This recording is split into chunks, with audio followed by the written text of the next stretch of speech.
Hey everyone, welcome back to the layout.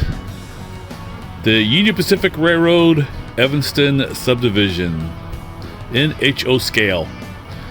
My name is Daryl Cruz, owner and builder of the layout, and your host for a special decoder review, a decoder installation review.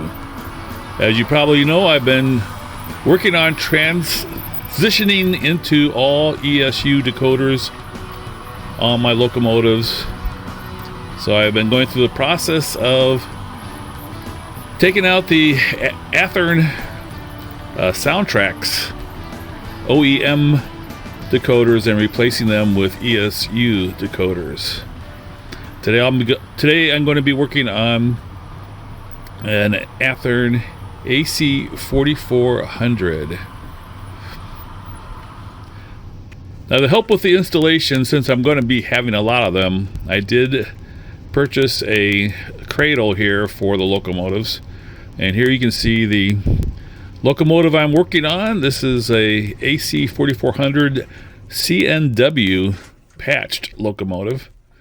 This is made by Athearn, and they all come stock with Soundtraxx Tsunami 2 decoders, which are great decoders, but I've been trying to standardize with just one type of decoder, and I've decided to go with the ESU for a number of reasons. You may want to check out my previous videos where I detail why I'm switching to ESU over Soundtraxx, but I'm going through the process of removing the OEM Soundtraxx Tsunami 2 decoders and replacing them with the LokSound from ESU, the version 5.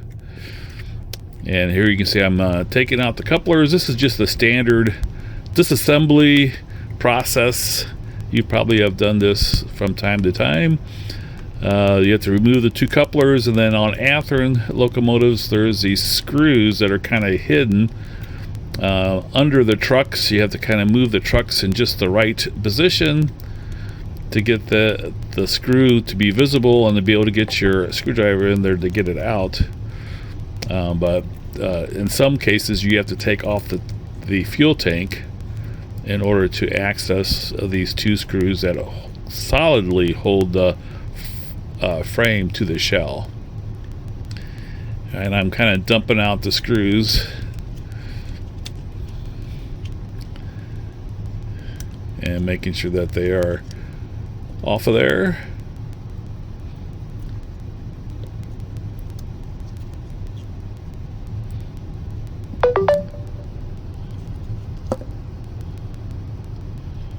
Now, the newer Athearn locomotives are kind of nice because there are no wires going from the chassis to the shell. They have these pads. You can see where that kind of push onto the connectors on the shell, and those little on the chassis, they're kind of spring loaded, and then they press on the contacts on the shell and everything's powered up. And now all the wires that are on the chassis are usually taped down pretty well. They use different kinds of tape. Sometimes it's Scotch tape, sometimes it's electrical tape. I like the electrical tape better because you can reuse it. But here the existing decoder has two tabs on the motor that connect and hold the decoder down. And then you can see all the wires connected to the decoder with these little black tabs that you push onto the electrical tabs. And the process basically right now I'm just removing some things, and I'm also kind of examining to see where things are. And usually what I do is remove the motor and the speaker wires first. And it's easy to see which wires are which for the motor and the speakers. It's not easy to see which wires are which when it comes to the LEDs. The track connections right track and left track are also easy to identify. But the LED wires just go to that 6-point tab there, and you don't know which ones go to which. So I usually leave those on the stock decoder and don't transition those over until I get the motor and the speaker and the track wires connected. So I kind of usually do those first. All right, now one thing I do, what I spend a lot of time doing, is just kind of getting the wires kind of arranged so that you know which wires are which, and the wires are kind of out of the way. The wires that you're not working on are kind of out of the way as you attach all the wires. Now the track lead wires from the two trucks, there's one for each rail. There's a wire from each truck, and then you have to kind of make sure that they're connected together because they only go into one location on the decoder. Now the ESU decoders that I'm going to be putting in here actually has 4 places, 2 for each side, that you can put the track leads. Again, here you can see I'm kind of just rearranging the wires, kind of making sure that they're set in the right place. Again, I'm not working this fast.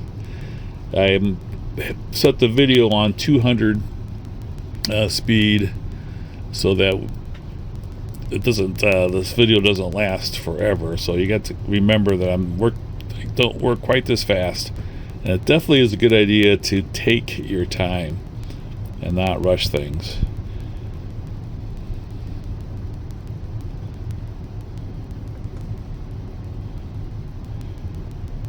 Alright, so it looks like I have everything pretty well figured out, which wires are which.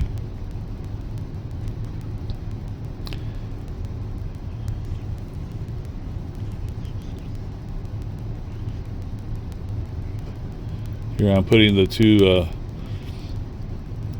track wires together. They have this on this particular locomotive, they have one side track leads black and the other side red, which is always helpful. Definitely don't want to cross those up because it'll definitely short things out. Probably wouldn't be good for the decoder either. These small wires are hard to twist together, but it is possible to do.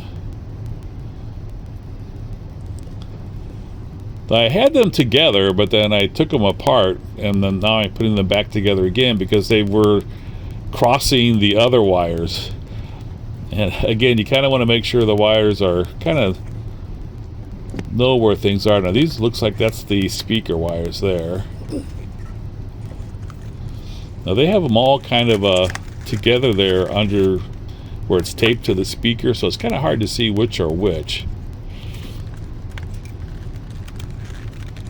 Just definitely make sure that you are careful about it. One time I made the mistake of connecting the speaker wires to the motor. Yeah, when I tested it out, the locomotive did not move, but the speaker made all kinds of noise as I increased and decreased the throttle. So it became very evident right away what the deal was. Now here's the decoder I'm using. This is what they call the direct, I believe, and it has the next 18 connection with a micro decoder on it. So I usually take the decoder off as I'm working with things, and all the tabs are labeled pretty well on both sides, so if you can't read it on the top side, you could turn it around, and there's also labels on the bottom sides. And I usually do the motor wires first, and you just stick the wire through the holes, and then I kind of fold the wire over the tab, over the front of the tab, and then they take the little black holder or whatever you want to call it that goes over the tab. I think I had some wires that were showing up or were not quite correct. Now the ones on the sides here are a little bit smaller, and you have to make sure you have it oriented just right, and then push it on there. And they're smaller because it goes all the way through so that the tab shows through the black placeholder, I guess you could call it. And it's important to put the red to the positive and the black to the negative. Now, it wouldn't be a total disaster if you switched it around, because you can in the CVs, you can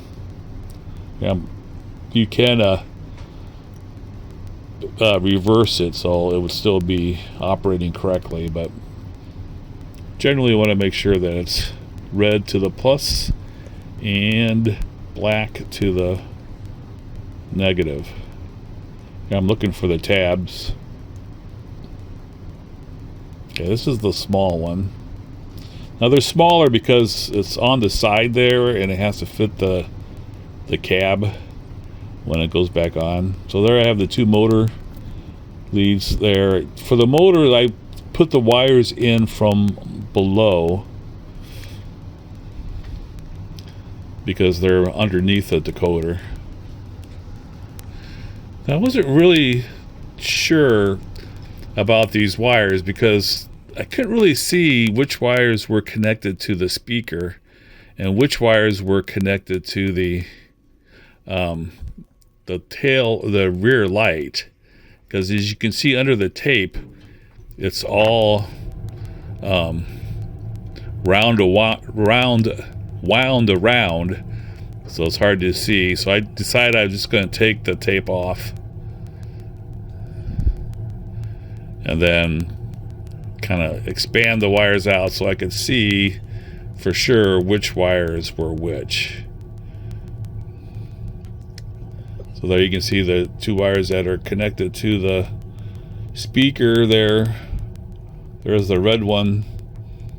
So we're going to put that on the plus. Now on this decoder, the speaker wires are labeled on the tabs as 1 and 2. And so it's not really sure which is plus and which is minus. I'm not sure if that makes a difference on the speaker. But what I did is I just made sure, since the red of the motor leads was on the right and the black was on the left, I decided that I would do the same thing. Here I'm looking for the tabs again.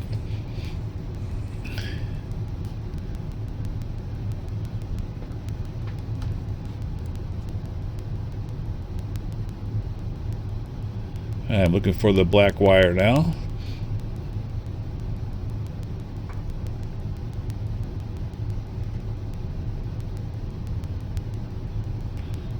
And here's the black wire. So I put the red on the right and the black on the left. So I'm not sure 1 or 2 which is positive, which is negative. And again, with the speaker, I'm not sure if it makes a whole lot of difference which way it is, but I think pretty sure this is correct. Some of the other decoders do have plus and minus on the speaker tabs. Now when you're putting in a decoder like this, there's two ways to attach the wires to the decoders. One is the tabs, which is what the stock decoders on the Atherns use almost exclusively. And then the other way is to have tabs where you solder the wires to the tabs. And you could, on these tabs, if you didn't want to use the little black holders, you could actually solder onto these tabs. I like using the black holders. It's just, if I make a mistake or whatever. As far as time-wise goes, I'm not sure which is faster, but it usually goes pretty well with the black.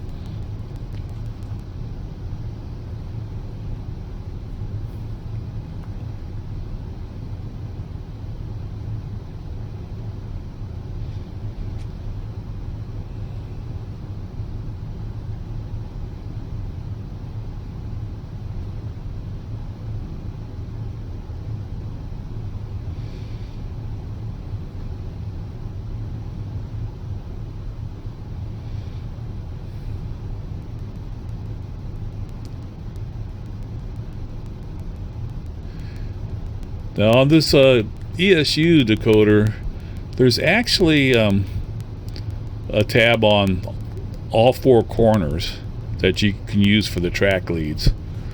So you don't necessarily have to, connect the wires together, twist them together, and put them into one. But that's how they were done on the stock decoder, so it just works out well for here as well. Now I still have the lights to do. This is the rear lights. And for the headlights and the rear lights, they usually use 2 LEDs for each one, which I guess is also true on the prototype. There's 2 bulbs for the headlight and 2 for the rear light. So there's 2 reds and 2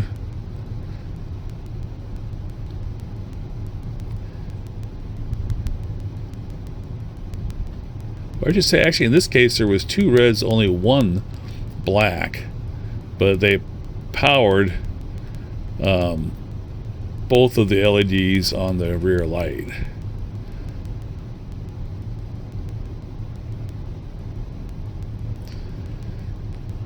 Alright, so now we have the rear section all done, and now I'm going to do the front section. Now on the way this stock decoders, you have the 2 middle ones are for the headlight, and then the 2 on the corner are for the ditch lights.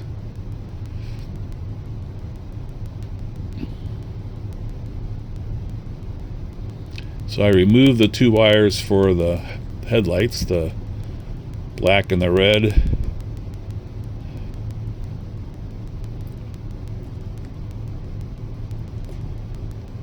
And again, I'm trying to untangle them a little bit without actually removing all the wires. I don't like to remove all the wires because then I forget which are which. Here I'm kind of testing to make sure that I got the correct wires and kind of trying to pull them through a little bit to see which wires. These wires from the headlight go through underneath the little part there, so I'm checking that that is in fact the black wire for the headlight, twisting it together, carefully placing it in the hole, wrapping it around the front of the tab, getting the black holder placeholder, and then pushing it onto the tab. And I'm taking off the red wires.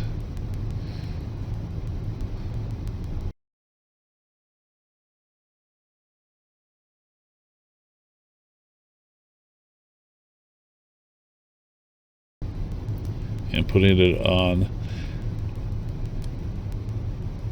the front tab for the. Now this is the 2 in the middle there are labeled for the headlight. Now those red wires. There's like 3 of them there,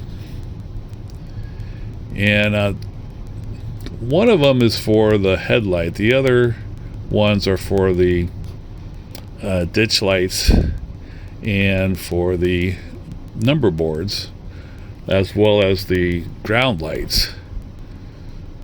So I wasn't really sure if all 3 of those should go to that same tab. Now here's the soldering iron that I used. It's a Ryobi battery powered. It's probably not the best soldering iron to use. It's just designed for general soldering, so it works well when I'm just soldering wires on the layout. But for this application, I really think probably should get a one with a finer tip that's designed specifically for for doing this type of precision soldering.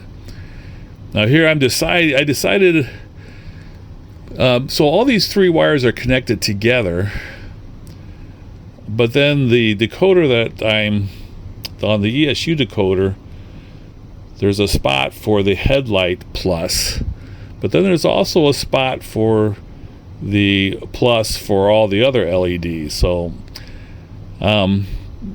I'm not sure if they're all connected together. So just to be absolutely sure, I only connected the red wire from the headlight to the tab for the headlight, and then the other 2 I'm going to solder to the tab for plus on the LEDs. All right, so I put some flux on each of the tabs that I'm going to be using, and then I'm trying to get some solder to go on each of the different tabs. So the idea is that you get the solder on each of the tabs, and then I put some solder also on the wires, and then when it comes time to soldering it to the tab, you just hold the wire next to the tab, give it some heat so that the solder melts, and it is attached. It really actually works out quite well.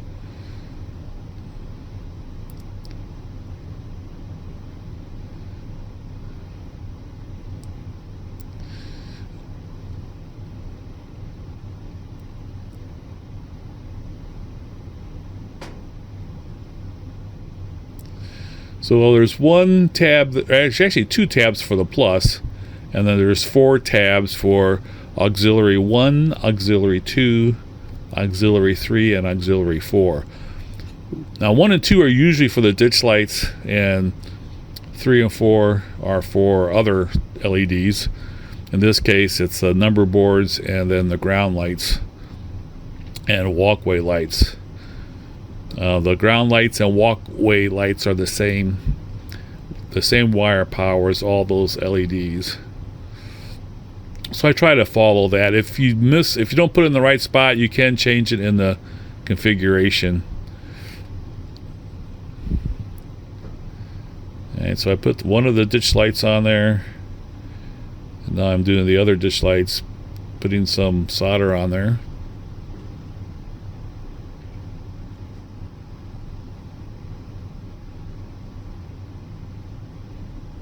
I didn't put any flux on there, so it's not going up. The solder's not going on there quite as well, but I did get it on there.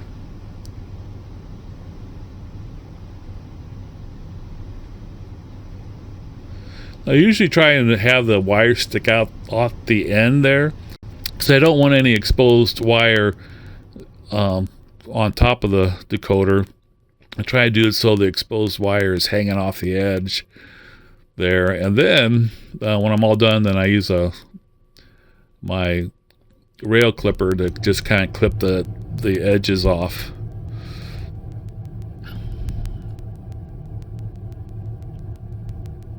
Here I'm putting some flux on there. It definitely works better if you put some flux on whatever it is you're soldering. Solder flows much better.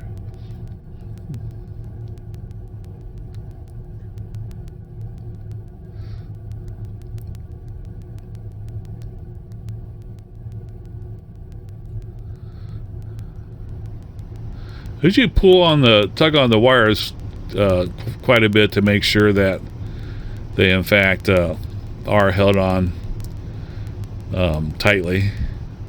Don't want them coming loose while you're putting everything back together. I also usually take a close-up picture of the soldering, just to make sure that isn't some unseen wire that's crossing the gap between the two. Here now I'm just kind of cutting off the edges. so it doesn't interfere. And now with everything done, it comes the matter of kind of putting all the wires back together again. And this is why I like the electrical tape. Usually you can continue, it still has enough stickiness on it that you can reuse it. With Scotch tape, you can never reuse the tape that they put on there. You have to go get some new tape.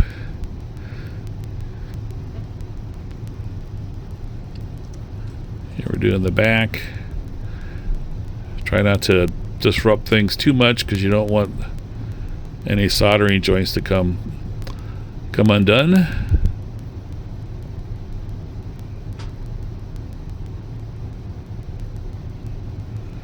There we go. Put the shell back on.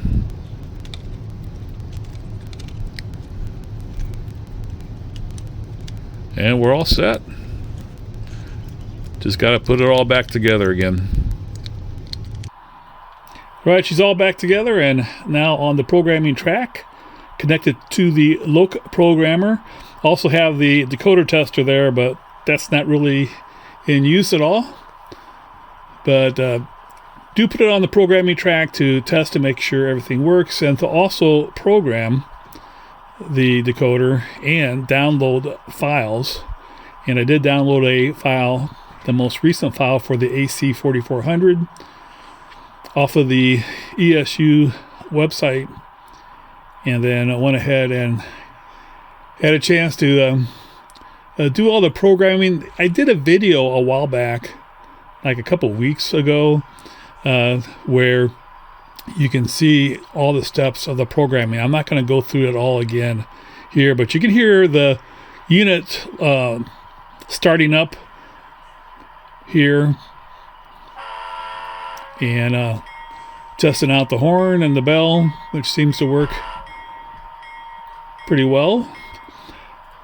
And then also testing and making sure that it moves in correctly, and the motor is actually used. One thing I like about the LokSound is that the wheel squeal, the squealing of the wheels as it comes to a stop is a pretty cool feature. I know all those who operate on the layout always comment on that. So when you come to a stop, from going 25 miles per hour to a full stop, the squeals are just the last bit. Now you see the lights came on, the headlight and the number board lights. Did take some time to adjust all the brightnesses of all the different lights. The number boards came on very, very bright, so I had to really tone those down. And you can see the ditch lights now tied with the dimming of the headlight. So when the headlight dims, the ditch lights go off, and with the headlight on bright, the ditch lights come on. So everything works pretty well, and as I said, I do take some time to do all the different programming, setting all the function mapping and everything. Again, refer to the previous video I did on programming ESU LokSound Decoders. Alright, so I've added it to a consist and have it pulling on the head end, of course, of a manifest train. This is a pretty cool locomotive. I always like the patched locomotives. The Union Pacific purchased the CNW fairly early. I think it was before it purchased some of the other ones. Actually, I think it was 1995, because that's the number of the CNW Heritage unit.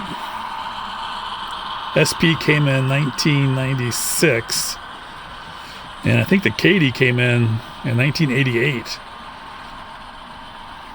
And I know that because of those are the three Heritage units I have, and I know that that's their numbers. As we see it coming across the upper level.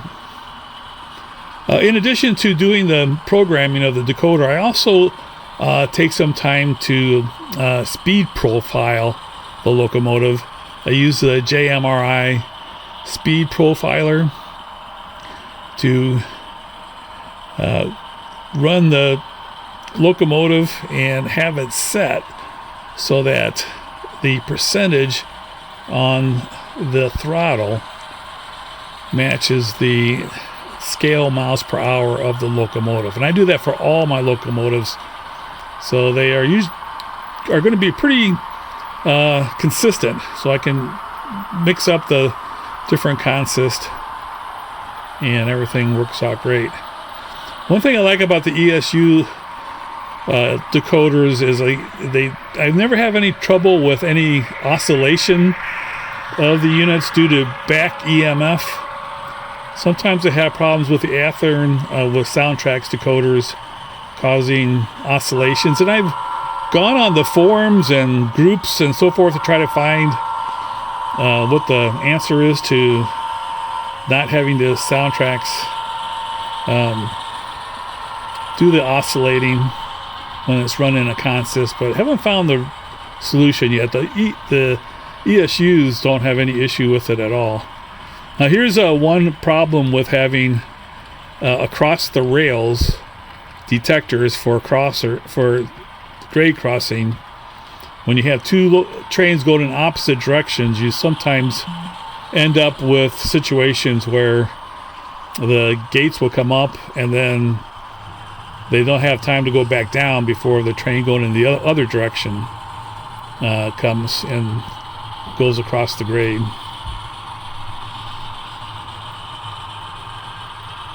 So all in all, it took about an hour to put the decoder in, to swap them out, and then additional time to program it, and then also to do the speed profiling.